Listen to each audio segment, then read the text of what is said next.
Coming to you live out of Austin, Texas. And there we go. Good morning, everybody, and welcome to another Mortgage Coach Friday Mastermind. Every Friday for almost 5 years, Todd Bookstead and I have been bringing on just awesome human beings, high-achieving mortgage professionals, amazing authors. And today we have a true American hero who also is going to share some things that I think are going to be quite thought-provoking. When I was originally introduced to Rich, obviously I was fired up to have him on this call, but I hadn't read his book yet. And I've read most of it now, and it's mind-blowing. I think it's really important information for anyone that wants to be a leader. If you want to be a leader, you think you're a leader in the mortgage space, you need to understand what attributes are all about, and you need to understand how they're different than skills. So Todd, you fired up and ready for today? You know, I am super excited. I too have been busy reading and listening to some interviews with Rich, and yeah, I was just blown away because I never really thought about the difference between a skill and an attribute, and I'm looking forward to Rich unpacking, what he's learned. And I think you used the right phrase, right? True American hero. I think when I think badass, the first thing that pops in my mind is Navy SEAL. And so to have somebody that's given what you've given, Rich, super grateful for your service and really excited to have you unpack your story for our community. Well, Dave and Todd, it's an honor to be here. So thanks for having me, and looking forward to talking. And I appreciate the support, and all the military appreciates the support. It's definitely been very good for the entirety of the war. We've all felt very supported, which is excellent. Well, guys, I'm gonna let Rich tell a little bit more about his backstory, but I will tell you this: this man served us as a SEAL for over 20 years. He is an officer in the SEALs. He was overseas, 13 deployments overseas and 11 in Afghanistan. So truly, thank you, Rich. And I am looking forward to you enlightening the mortgage industry who serves realtors. Folks, little trivia is Rich's wife is a real estate agent, and she actually attended the Modern Real Estate Summit. Rich, any feedback that she gave you about the real estate summit we did a few weeks ago? Yeah, she loved it. She was transfixed the whole time. Transformational experience and information. So very well done, and yeah, rave reviews. Awesome. Well, thank you for that. I'm trying to remember. She went back. She gave me a really nice. I can't remember if it was an email or a text, and I'm trying to remember. Oh, Seth O'Brien or Seth O'Burns. You were her favorite. She's like loved Seth. So I was almost like she was so much loved. I'm like, Seth? But anyway, Seth was her number one. Mortgage Coach community, we will be talking about that in future masterminds. Remember, guys, the fortune is in the follow-up. So while that was a great live event, where all the ROI comes from and where all the new real estate relationships come from, it's like, do you keep the conversation going? Are you still taking some of the micro content from that, doing sales meetings? Are you helping your realtors actually elevate? Because for them, like they watched it, is it just going to be a one-time edutainment experience, or is it going to be something they take action on and actually take it to the next level? So Rich, let's get into it. And before we get into the book and the attributes, why don't you just tell us a little bit about your time with the SEALs that led to the development of this book?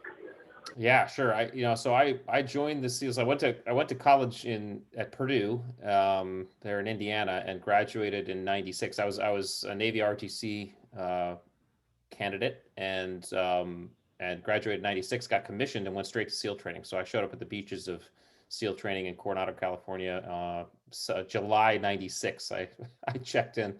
And began the experience of SEAL training, which, as many people know, is pretty tough. But fortunately made it through. Graduated, went to Hawaii for my first duty station, and then right in 2001 went to the East Coast. Spent pretty much my whole career on the East Coast, and served at a myriad of different SEAL commands. One in particular, which is one of our very specialized commands, I served at for a long duration, and was also, after having been there for a while, put into the position of its training officer, which meant I ran the assessment, selection, and training department for that command. So we were in charge of bringing guys in, and it was a specific process that we put guys through, and it was about a 50% attrition rate. And it was when we were doing that, we recognized that we weren't able to effectively articulate why these guys, the 50% of these guys weren't making it through. Now, attrition's fine because you're always going to get attrition. That's what a selection process is all about.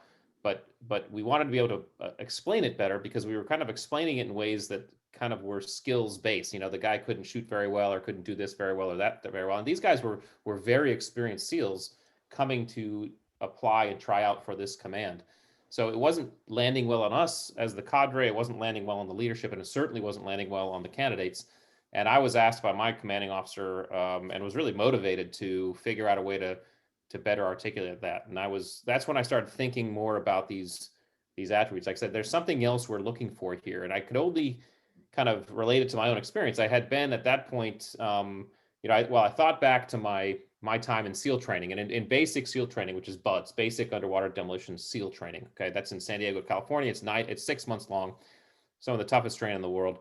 And during that training, you spend hundreds of hours running with big, heavy boats on your head. You spend hundreds of hours exercising with 300-pound telephone poles and running around those, and then also freezing in the surf zone. And I thought back and I said, I had been on hundreds of combat missions overseas, and I'd been on thousands of training evolutions, and never on one did I carry a boat on my head or a 300-pound telephone pole, right? So what they were doing to us in SEAL training wasn't actually training us. They weren't training us in the skills to be Navy SEALs. What they were doing, in fact, were they were putting us into situations that were teasing out these innate qualities, these attributes, to see if we had what it took to do the job, not if we could do the job, if we had what it took to do the job. And so I kind of brought that to what I was doing and said, well, these attributes are really, they're the drivers of our underlying behaviors. They're informing us on how we show up to the world, and certainly to stress, challenge, and uncertainty. And when we made that distinction, we began to kind of really think about performance differently. And I know we're going to get into that, but I'll just fast forward and say, I got out of the military. I was talking about leadership, talking about teams with businesses and organizations. And a lot of times we'd get these questions like, hey, we're putting together these dream teams of people, top salesperson, top graphics designer, top marketing guy, whatever it might be. And a lot of times, when we put these dream teams together, things go great for the first few days or even weeks when things are going great. But as soon as things don't go great, as soon as things turn sideways or the plan changes or the whole thing falls into uncertainty, the teams tend to turn toxic and they start to fall apart. And they asked me why, and I thought the answer was pretty easy for me at that point. I said, well, it's because you're picking based on the wrong things. You're picking teams based on skills and not these innate qualities, not these attributes. And I kind of said, man, someone should write a book on this. And I figured, well, I might as well. so here we are. I love that. I love that. Well, I remember when I don't know if it was in the audiobook that I listened to, but the word mind gen came up. Could you define what is a mind gen? Yeah. I just thought that was a cool word. Yeah, the other thing I was doing while I was a training officer for this command was we were looking at performance from the aspect of both resilience and anti-fragility, which is really, resilience is you get knocked off baseline, you get back to baseline. Anti-fragility is you get knocked off baseline, when you come back, you've become stronger, right? It's the classic, like you go lift weights and you tear the muscle, and then you rest a little bit and the muscle grows bigger. Well, that's anti-fragility on a holistic level. And we wanted to kind of think about, we felt like the SEALs were doing pretty well physically. In other words, we could all run fast enough. We could lift enough weights. I mean, you can only run so fast. You can only lift so much weights, and that doesn't matter anyway, that much when you're doing the job. You just have to have a level of fitness. You don't have to be a super athlete. And we all felt like we were good there. And so I and a few other folks felt like the next frontier was a mental one. How could we start training our brains and developing working relationships with our brains so that we could actually perform better, faster, stronger? And so we just began to kind of look into what was out there and throw things against the wall, or I guess literally throw things into a room and have guys try it out, like float tanks and HRV breathing and mental acuity drills and things like that. And honestly, it was really very much an experiment. I'm not sure where it is at this point, because those initiatives tend to ebb and flow depending on the leadership. So I'm not sure how much it's evolved, or if it even evolved to what I kind of envisioned it to be. But it was certainly a fun experiment to kind of think about this and have guys play with some of that stuff. And so that was kind of the Mind Gym initiative. And to this day, I'm still on the outside kind of working with folks to kind of still explore those types of mental tools and that idea of how do we start synergizing this with this in ways that can really help us optimally perform. Yeah, well, I think in the mortgage business, so much of it, it's just a mind game. And I don't know if you've read the book, It Takes What It Takes by Trevor Moawad, or if you're familiar with any of his work. He's a mind trainer in sports. Kind of got his big breakthrough, worked for Alabama and a lot of teams, but, you know, just working on the mind part of the game. I just find it very interesting. And I think as leaders and mortgage professionals, so much of it is just a mind game. So let's get into the book. You know, why did you decide to, I mean, writing a book like the book you wrote, I mean, it's a serious piece of work. Why did you take on such a big project? Well, I think so I'm very interested in what I would call elemental human behavior. Okay. The elemental human, you know, we all kind of hear the saying, hey, the real you shows up when things are really tough, right? That's when the real us shows up. And I said, okay, I was always kind of go, well, what is the real us? Now I was fortunate because I guess I threw myself into an environment that got to showcase the real us all the time. I mean, only the real you can come out during SEAL training, and only the real you can come out during combat. But I've been fascinated with this because I've kind of thought about if we can understand ourselves at elemental levels, then we can begin to actually do better and understand how to do better because we know how we're made up. And so I would give ourselves kind of as human beings the automobile analogy, right? We're all automobiles. But some of us are Jeeps and some of us are Ferraris and some of us are SUVs. And there's no judgment because the Jeep can do things the Ferrari can't do and the Ferrari can do things the Jeep can't do. But it's important that we lift the hood and start to figure out what we actually are, because we may be a Jeep trying to run on a Ferrari track and we may be a Ferrari trying to run on a Jeep track. And even if that's the case, that's okay. But if you're a Jeep trying to run on a Ferrari track, it's best to know that you're a Jeep so you can start working on things that allow you to run better on that Ferrari track. Or you just say, hey, I'm a Jeep. Why am I on the Ferrari track? I should get on the Jeep track. That's okay too. These attributes, I believe, are the beginnings of that project in terms of figuring out the elemental us. We behave in certain ways because of the levels of attributes that we have. And so let me just, I know, you know, you're going to want me to break this down. So let me break it down for the audience. The difference between skills and attributes is actually pretty stark, yet they could get conflated all the time. Okay, skills are not inherent to our nature. None of us are born with the ability to ride a bike or throw a ball. They direct our behavior in known situations. So they tell us when and how to do something. Okay, here's when and how to throw a ball. Here's when and how to ride a bike. And then because they are kind of didactic and tangible and visible, they are easy to assess, measure, and test. Okay, you can see them, you can score them, you can rate them, you can put statistics around them. Everything can be kind of reduced to a score number because you can see exactly how well someone does something.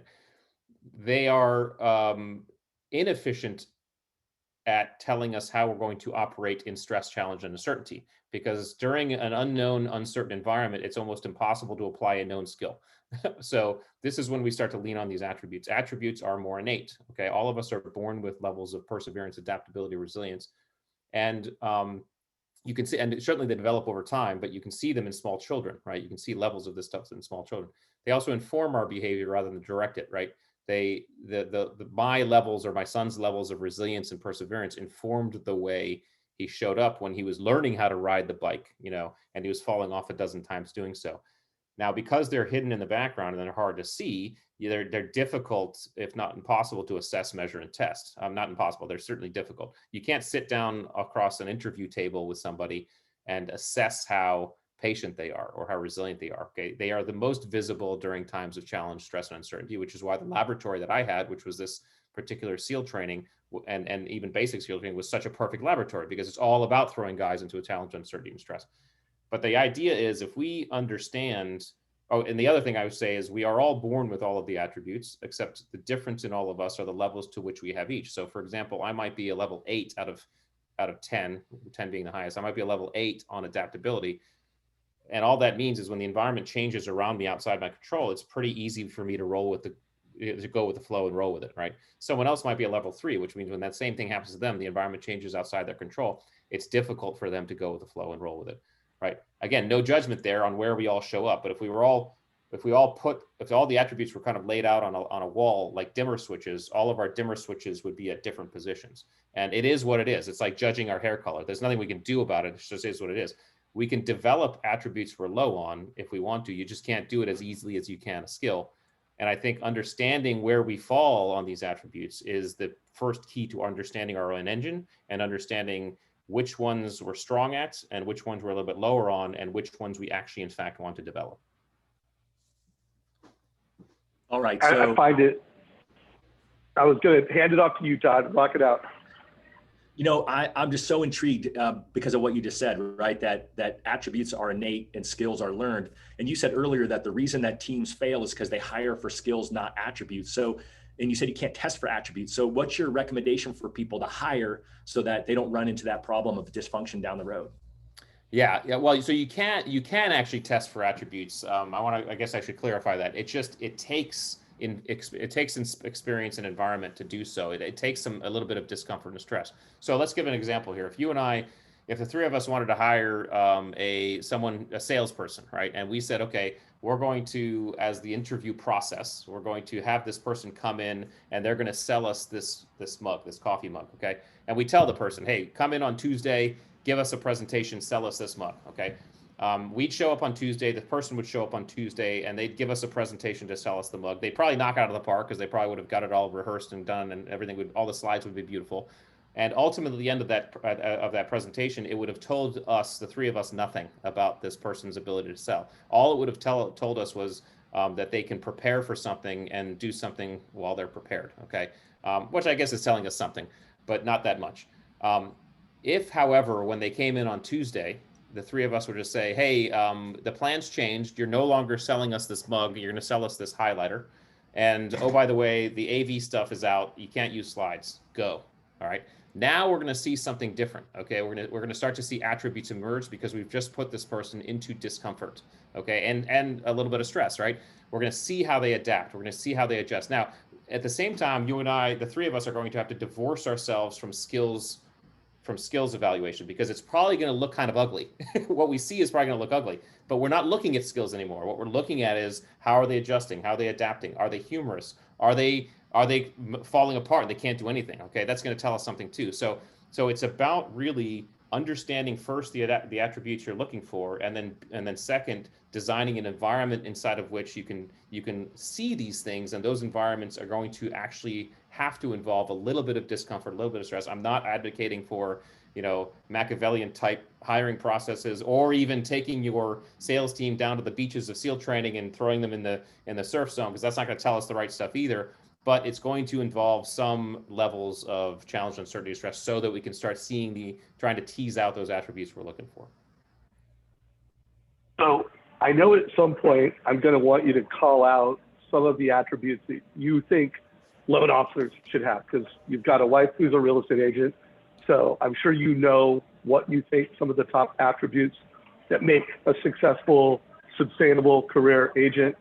And my guess is a lot of the things that make a long-term successful agent, there's probably personality types that are different, but the attributes are probably not that different, because, in both professions, there's two kinds of deals with problems and solve problems.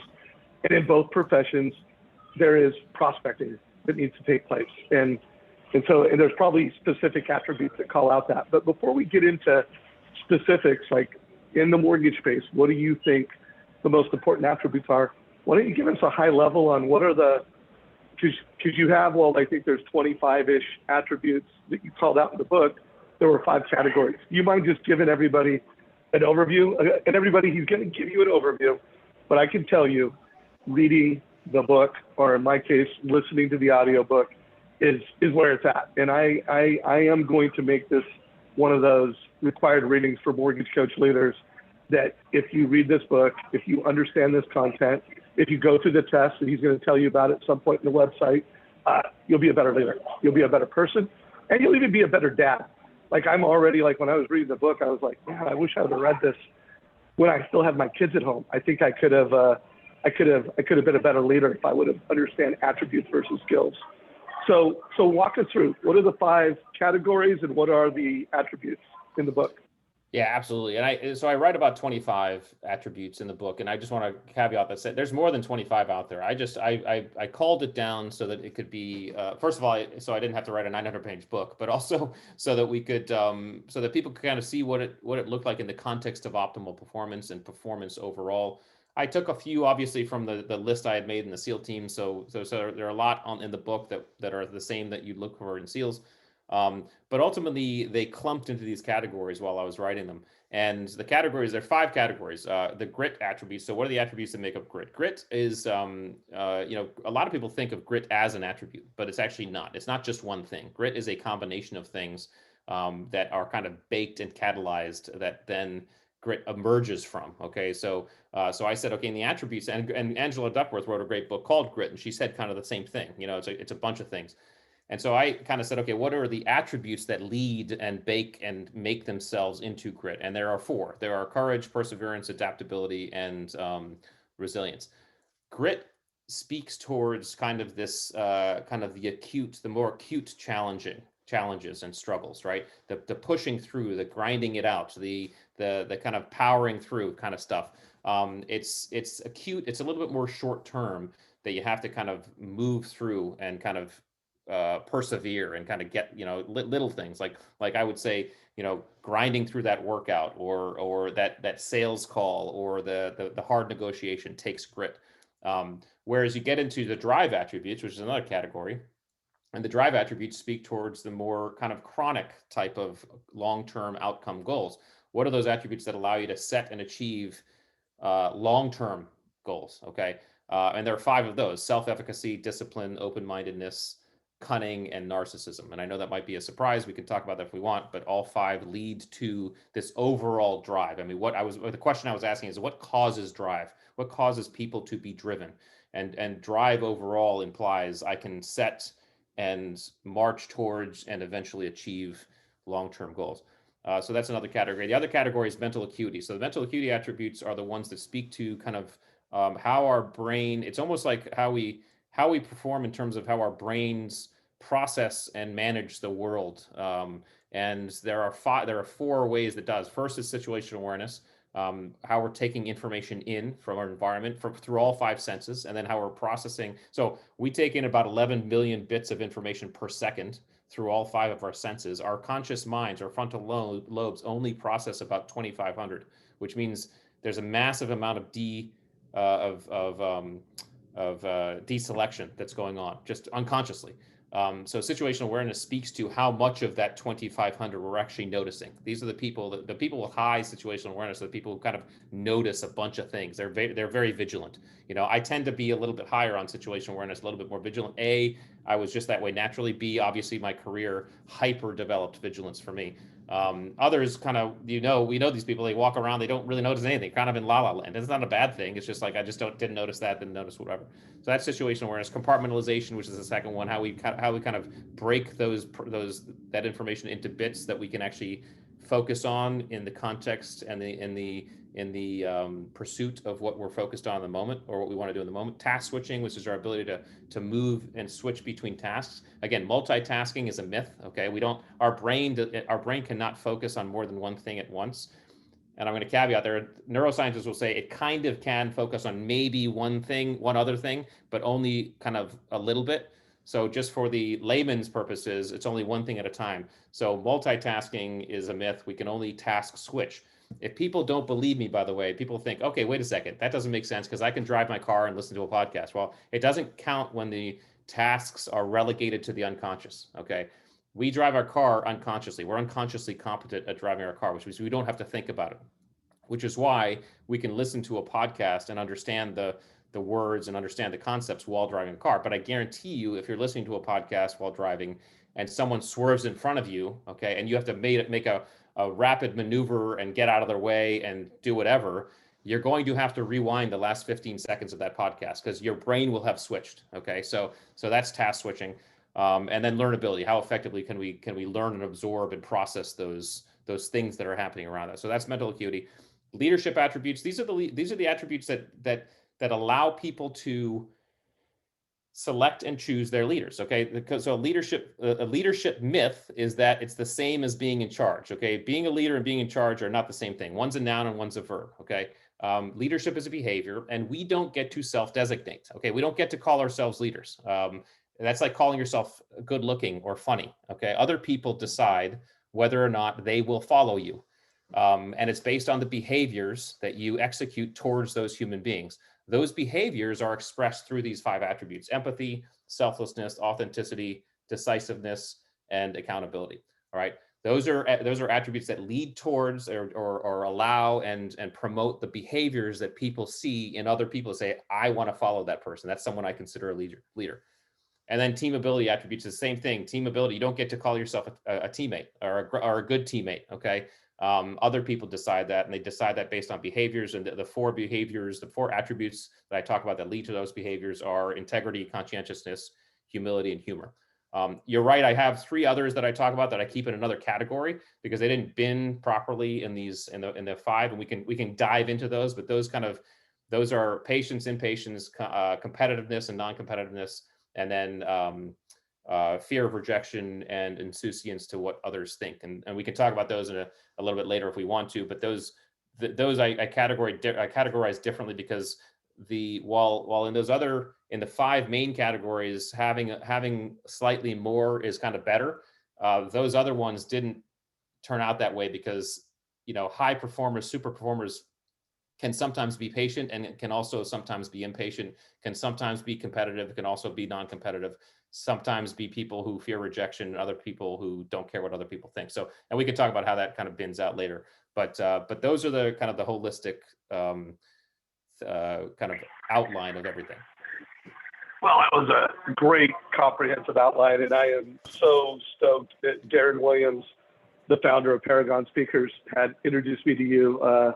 So folks, for everyone who don't know Darren, as the one who helped me get the interview with Simon Sinek, which was not an easy interview to get. So Darren, if you're listening to this, thank you for the interview with Simon, and thank you big time for helping bring Rich into the mortgage coach community and helping him bring it into my life. Because while I am listening to the content, and I know this is a book I'm going to have to listen to twice, I'm going to have to take notes. I mean, anytime you want to put something into action, you do, but I had no idea. I mean, I really, the word attributes, I knew what it meant, but like skills versus attributes, I mean, character traits and personality would have been about as close as I had it.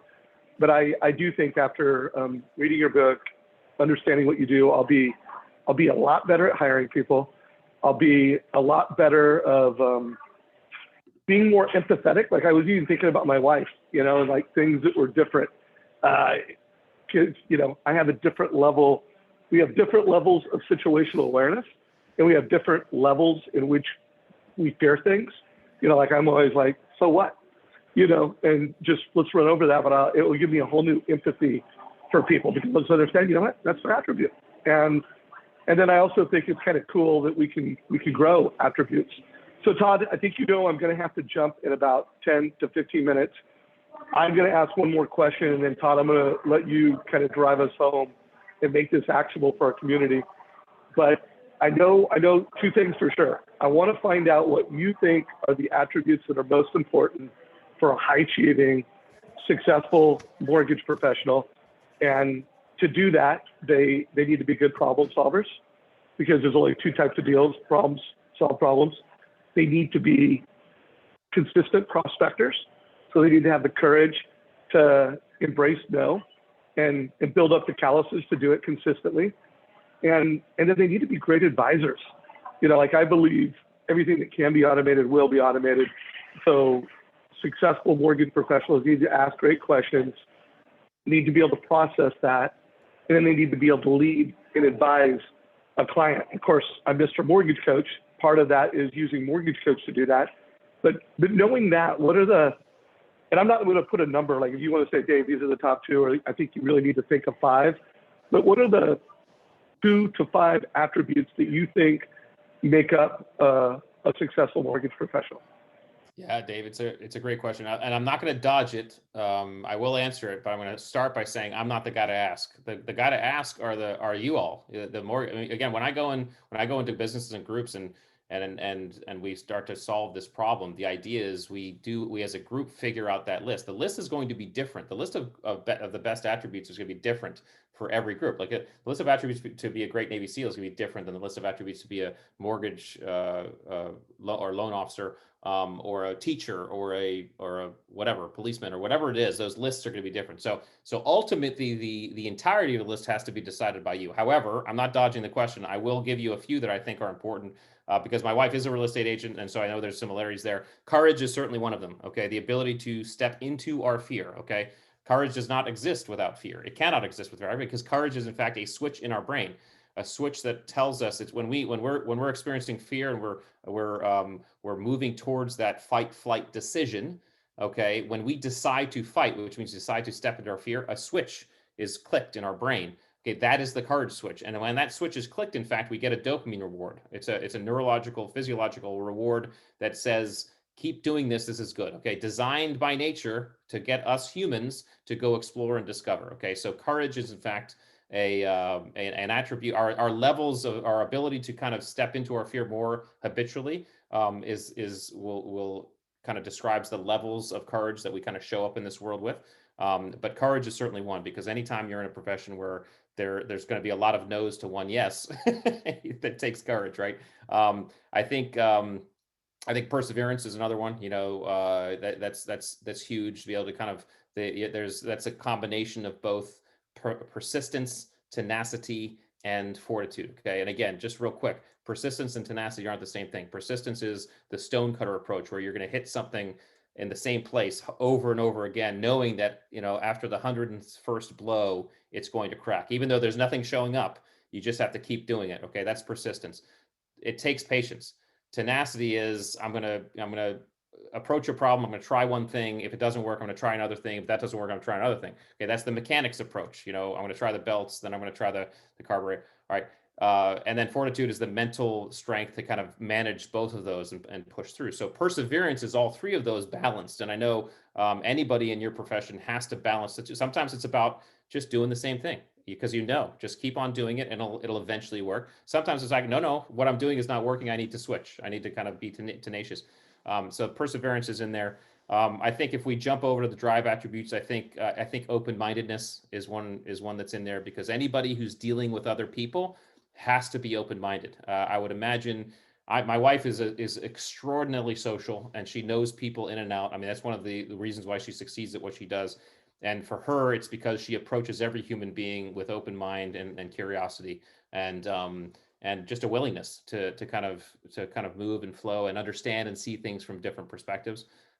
We can jump into the leadership attributes. I think empathy is one of those things that's very important in your profession, because how are you supposed to help somebody if you can't get into their shoes? And we know, I mean, I'm sure you would be able to tell me hundreds of stories of really bad, horrible loan officers who don't do good things. And I would imagine a lot of the reasons why you judge those people the way is because they don't care about their customers. They don't care about the people they're trying to help. So I think the best people in the real estate industry, both loan and realty, care about the people they're helping. And that takes empathy. That's like, how can I actually help this person the best way possible so that they win and they feel like they're helped? So I think empathy is good.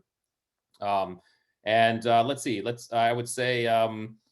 I would say integrity. Now there's more, but the last one I'll hit on is integrity. And integrity is really, do the right thing. And it's do the right thing as defined by the group you're in. And when you're dealing with other people, this is where empathy comes into play, because do the right thing is sometimes and can sometimes be subjective, but overall, we know in your profession, and you all know what do the right thing means. It means take care of your customer. It means do the best for them.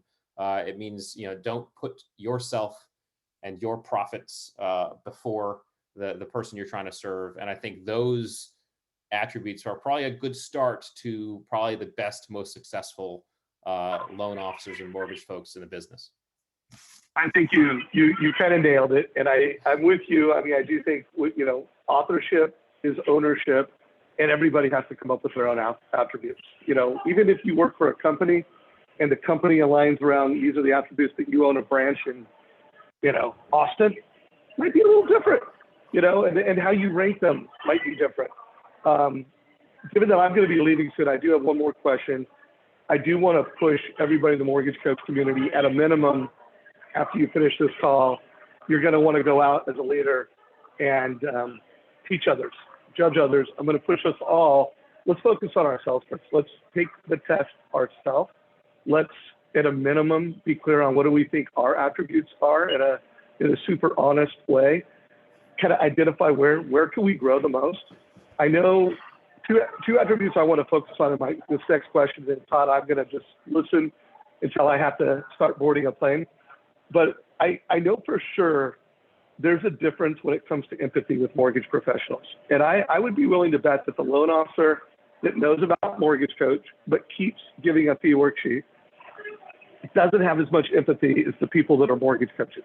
Because it is like, to give a fee worksheet, here's your rate, here's your payment, here's your cash to close, transaction, that's good enough. I mean, you can close a loan with that. And most loan officers do.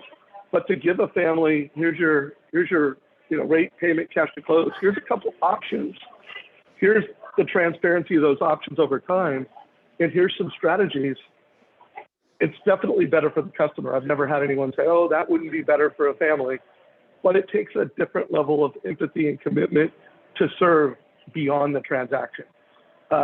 So I want everyone who's watching this, if you are not giving every family a total cost analysis, I would tell you need to grow your empathy. If you're like, oh, I'm just doing it with refis, grow your empathy. If you're like, oh, I'm just doing it when someone drains me, you know what? If you know what the best experience is that you can give to a family, you need to do it every time. And if you're not, it's probably like you probably could grow empathy. So the next question is prospecting. And I do think that's the most important to grow courage. So would you mind speaking to, and then Todd, I'm gonna let you take it from here, but I want to know, can we grow it? I mean, I know the answer because I've listened to the book and I know it, but I want you to tell me, can we grow it? And then maybe give some tactics and strategies, because that is just such a common one where loan officers are either struggling, they're failing, or they're not achieving their potential because they're not prospecting consistently enough. And while they may have enough courage to get them where they're at today, they don't have enough courage to achieve the goals that they want. So could you speak to, can we grow it? And then maybe give some tactics around growing your courage as a salesperson. Obviously, growing your courage as a Navy SEAL is quite different. Yeah. You don't need to go jumping out of any airplanes, but it's about stepping into your fear and doing so more consistently and more habitually. That's what it is. So again, this is where we can actually use the magic of our neurology and our biochemistry to our favor, right? Again, stepping into our fear, stepping into that which we are afraid or that's making us nervous or anxious will give us, it'll flip that courage circuit in our brain and will give us a dopamine reward. Dopamine is a very, very powerful chemical neurotransmitter that tells us this feels good, keep doing it. Okay. Again, by design for the human system we had to way back when we had to go forage and explore and find shelter and find food and find new places to live. It's actually, in fact, what has brought us from cave dwellers to space explorers is this idea that we get rewarded by stepping into what we're a little bit afraid of. So the way we develop, the way we grow it, unfortunately, for people who are nervous about it, is to do more of it, to do more of those things that make us anxious and nervous and fearful, to step more frequently into that. So if you're someone who only prospects a little bit because you don't like it and kind of makes you nervous, if you increase the amount you're going to do it, you're going to get better at it, and you're going to start to inoculate yourself. So an example in my life, I don't like heights. I never have. Okay, so obviously you can all imagine, jumping out of airplanes was always something I had to really steel myself to do, because I had to do it thousands of times. Okay, I would always just do it more often. Okay, and what I would find is if you do something more often, it inoculates you. You start to develop those muscles that help you move through that fear faster, and eventually the fear actually disappears, which unfortunately it means you don't get that dopamine reward anymore. But fortunately, it means you're not afraid anymore, because once fear goes away, you need the courage circuit, which means you no longer get the dopamine reward.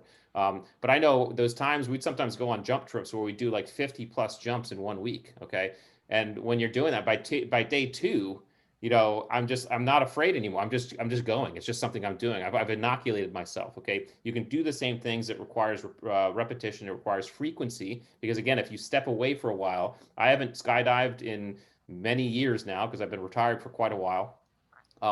I know the next time I go, if I go, I will feel the same nervousness as I always did. Okay. Because I've been away from it. I haven't done it. And that, unfortunately, those things that kind of provide us some of those elemental fears, it's tough to get those things out of our system. But frequency, repetition are ways you can practice that. Yeah, I loved it. In one of your interviews, I heard you say you have to move from apprehension to excitement. And it just made me think about the fact that I've got a daughter who suffers from OCD, and that she's apprehensive about everything. And it just, like, I wrote that down. I stopped and said, that is really critical. So I love that whole idea of the fact that it has to become habitual through consistency. I think that's awesome. It's interesting because Dave said the same thing that I thought, which was, gosh, as a parent, I wish I would have learned this earlier. So how do you see people integrate this kind of conversation to help their children create attributes? It's a great question, because right now I've been talking to some people who work at schools, and are like, hey, can we do this in like a children's version? And I like, that'd be cool. Here's the thing we have to consider about kids. From the years of birth to about 22, our brains are like sponges in terms of learning and plasticity. Plasticity is really just a neuroplasticity is just really the description of how our brain generates connections, and we learn things. Okay. From birth to 22, our brains are highly plastic. We're just sponges on everything. Which tells us a couple of things. First of all, everything that happens in those developmental years matters. Okay. This is why memories are forged and experiences are forged, and people ask themselves, why am I behaving this way as an adult? And they say, wait a second, it's because this happened when I was a kid. That's why that happens. Okay. Attributes, even though we're born with levels of them, development of attributes actually can also be forged during that time frame. And so what I always caution people and parents from doing, and I think about it myself because I have two teenagers, is to try to define a child's or young person's attributes too early, right? Because they're still working in that, they're still baking. That frontal lobe is still baking, and they're not really fully developed yet in terms of where someone can actually, decide that they land on this stuff. And so one of the ways we can help that process is to allow our children a bunch of different experiences, allow them different environments, different cultures, different. One of my good friends, he's an author, his named Dan Coyle. He wrote a book called The Talent Code and The Culture Code. He used to tell me, he's like, hey, just throw as much in front of their windshield as possible, okay, and see what they like, see what sticks. I know my two boys, much like me, aren't very athletic. They never were, but both of them kind of like they tried different sports. When I was a kid, I tried every sport. I didn't play that, other than like lacrosse, which I played for all of high school. I didn't stick with one sport for more than 1 or 2 seasons often.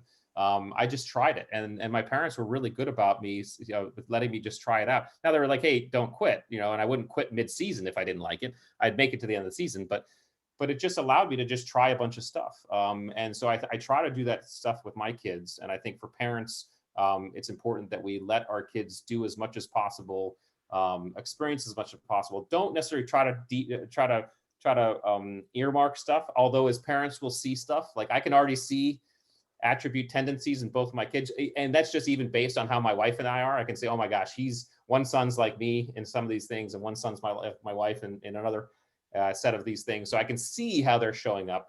But my wife and I are very careful about letting that bias us in terms of not doing things with them.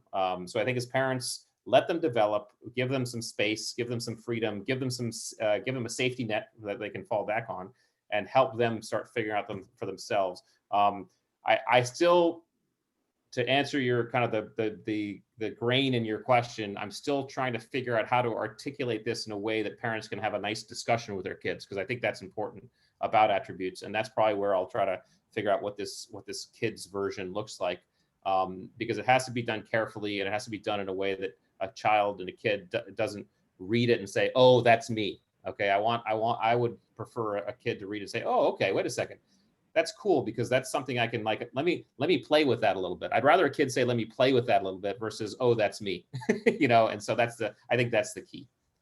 Love it. Love it. And so I know that on your website, so Dave mentioned earlier, he's going to start working on himself with these attributes, me as well. And I know on your website, theattributes.com, that you've got some self-tests that are there. Can you talk about that for a minute, how we can all improve ourselves using that? Yeah, absolutely. So we built some assessment tools. Right now we have grit, mental acuity, and drive assessment tools for each one. We're working right now on the team ability and leadership ones. Those are a little bit more complicated, and I can explain why a little bit later. But yeah, you can take those. They're for free. You can take those and get a score as to where you fall on each attribute. Now, a couple caveats. First caveat is I do recommend, it's not necessary that you, but I would recommend you read the book first before taking the assessment. You don't have to. You can take the assessment, but I just think if you read the book, you'll go into the assessment with a better understanding of how each attribute is defined and things like that. Again, not necessary. When you do take the test, you want to be as introspective as possible. Right? The questions are designed in a way to get you to think about yourself and your own behavior, and not answer that quickly.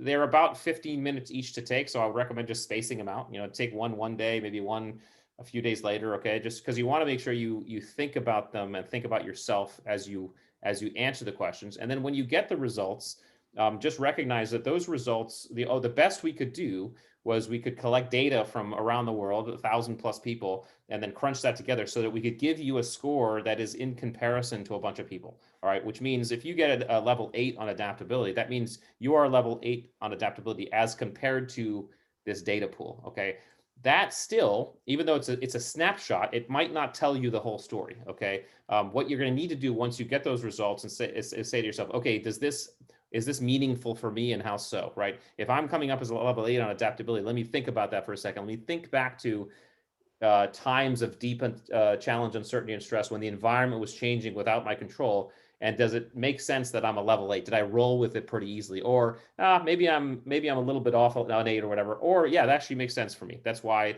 when things change around me, I'm a pretty go with the flow guy or gal. All right. So I would recommend people take it from an introspective place.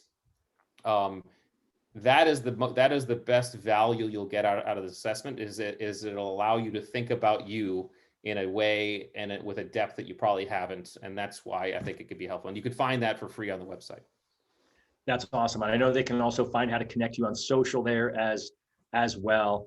And I know that you do speaking and leadership training. So can you talk about what that typically looks like, since we have so many leaders in the mortgage space that follow this conversation?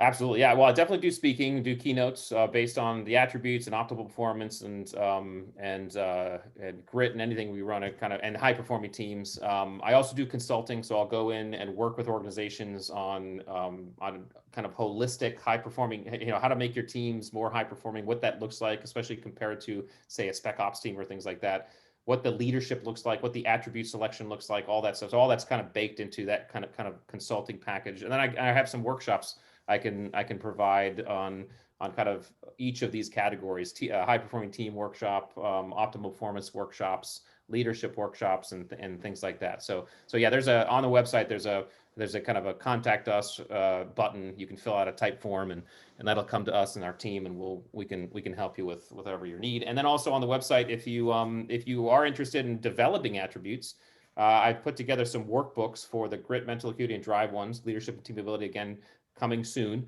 But you can grab a workbook. The workbook, the question I was getting is, hey, how do I develop courage, or how do I develop perseverance, or how do I develop task switching? And so I said, okay, I need to create workbooks. So I created workbooks for each category that walk the person through tips and techniques and tools and tricks on how to develop each attribute. And so you can grab that on the website as well. I love it. Can't wait to do that myself. One of the things that when you were talking about persistence earlier, when Dave asked that question, was curiosity. And I find that that's a challenge for a lot of loan officers. They're in sales. They like to talk a lot, and they don't ask great questions. What's your advice on how to ask better questions? Asking better questions to oneself is highly important because, again, we're neurologically designed. Our brains answer questions about our environment. That's what our brains are. Our brains are constantly interrogating our environment through questions and saying, what's this? Have I seen it before? What does it relate to? It's going into our hippocampus, which is our library of stored of stored memories and context and categories, so that we can immediately in milliseconds say, okay, this is a coffee cup. I've seen that before. But ultimately, that's what our brains are doing. If and when we lodge a question into our frontal lobe, in other words, deliberately ask ourselves a question to our conscious mind, our brain has no choice but to begin to answer that question. Okay, it happens automatically. You can try this. Write down any question at the top of a page. I usually tell people, hey, write down the question: how could I double my income in the next 6 months? And just write down as many answers that you come up with, however crazy, whatever pops into your brain. Write it down for the next 30 seconds. And see what comes up, okay? You're gonna come up with 3, 4, 5, 6 answers, okay? Some might be ridiculous, admittedly, but that's not the point. The point is our brain answers the question, right? Because that's what it does. The problem is most of us do this, that we do it the wrong way. We say things like, why am I so bad at this? Why does this always happen to me? Why are these people out to get me? Okay, as soon as we put that question to our frontal lobe, our brain immediately begins to answer it, and those answers will be disempowering, and they will also, some of them will be ridiculous, okay? So they're bad questions to ask. So asking better questions means reframing, reshaping, taking charge of the questions we constantly and consistently ask ourselves, and saying things like, how am I good at this? What can I do to improve? How did I grow? Who's out there that can help me? How can I help this person? Those answers will begin to populate if you ask those questions. So I'm a true believer, both experientially and just, I think, neurologically, that the quality of our lives is directly proportional to the quality of questions we consistently ask ourselves. So asking better questions is really super important. Oh, I love that. I love that. So I'm the win by noon guy. My drive is to really help people reach their potential, whatever that is. And I just encourage people to always be proactive with what's most important first before they react. And whenever I think of discipline, there's no doubt that Navy SEAL is what pops into my mind first. Do you mind talking about discipline in your morning routine? Yeah, it's a little bit embarrassing. So discipline, if you read the book, I separate discipline in the drive category, overall discipline, from self-discipline, because they're two actually different things.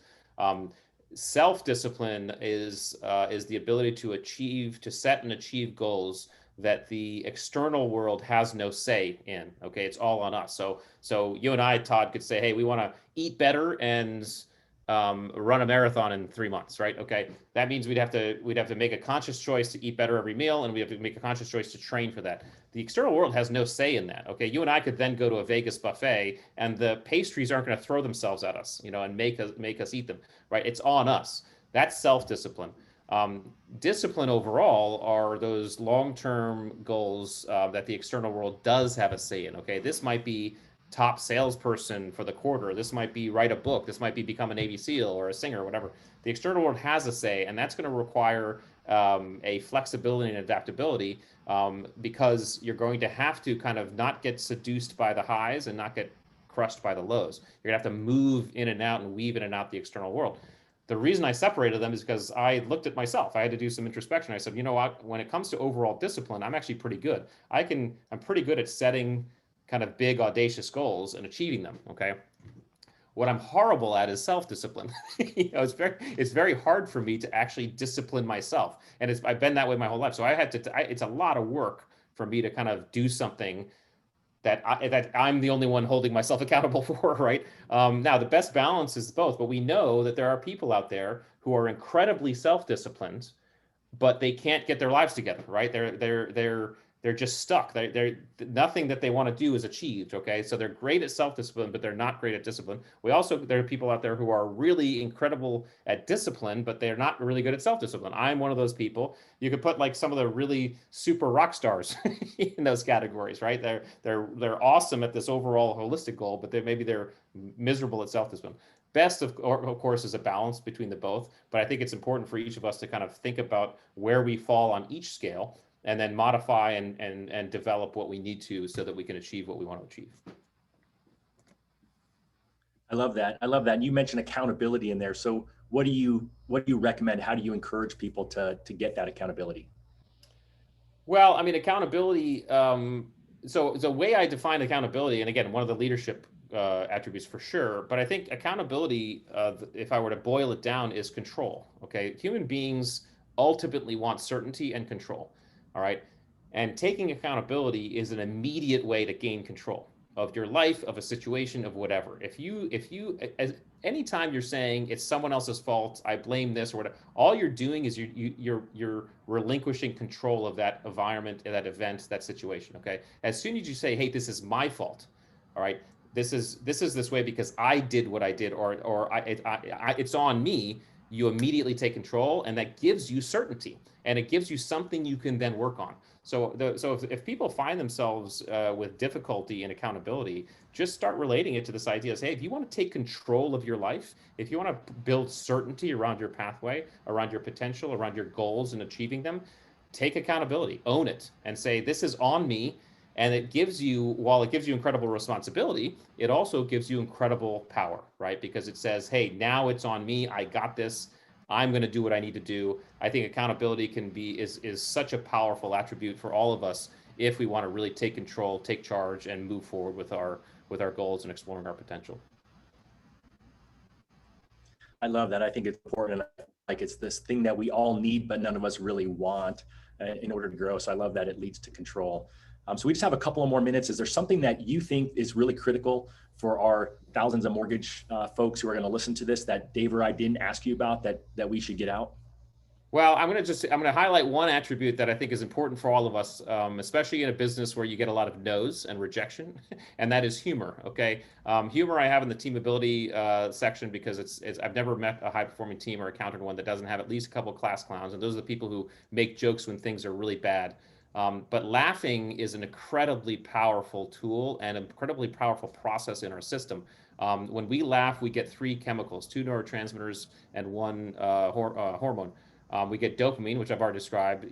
This is good, keep going, very powerful. We get endorphins, which is our human's opiate. It's the human equivalent of opiates, right? It masks our pain. It's why we're endurance creatures. So it tells us this doesn't feel that bad. I don't feel that bad anymore.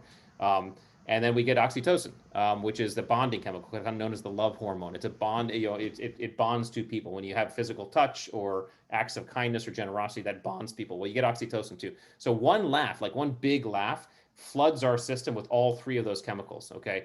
These are hacks into being able to do more, do better, do faster, do different, perform better, right? Because dopamine, remember, is the courage. It's also a courage reward. So this is why all of us can probably have an experience or a counter experience where we felt anxious, felt afraid, felt fearful. Someone cracked a joke and we actually laughed.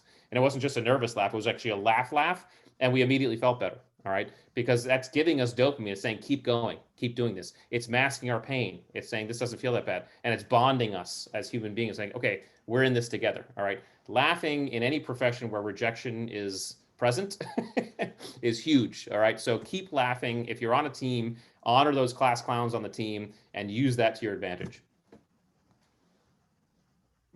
All right. So if I'm not funny at all, I'm super sarcastic. I know your workbook isn't out yet on team ability.